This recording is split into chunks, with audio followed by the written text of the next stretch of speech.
मोर हे तुलाई ओकर माई डाइन हियो नेहावा पर जन मोर हे तुलाई ओकर माई डाइन हियो सुने रे यारावा कोले का जारावा जातु माद में बॉडी फाइन हियो जतिया पगे जन मोर हे देलाई ओकर माई डाइन हियो रेनुआ पगे जन मोर हे देलाई ओकर माई डाइन हियो DJ Manish डाइन हियो डाइन हियो रेनुआ पगे जन मोर हे देलाई ओकर माई डाइन हियो चढ़ल दा सहारा करतिया पहाड़ा जहे नया की के सोझा दे मारे प्रियो ई सोन जादू रे यारावा कामना करी ओझा रे कामना करी ओझा रे जाके उरतिया में तीन पेरिया पड़े नंगाना चले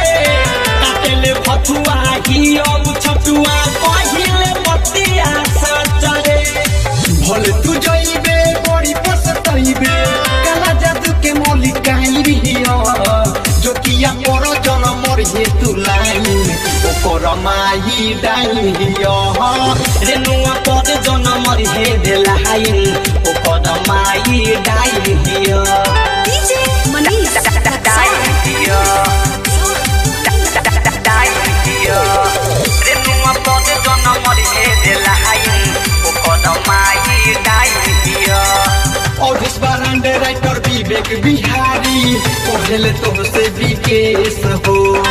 रवि अरुण के जे मन बना बतिया लगाई तो ठेस हो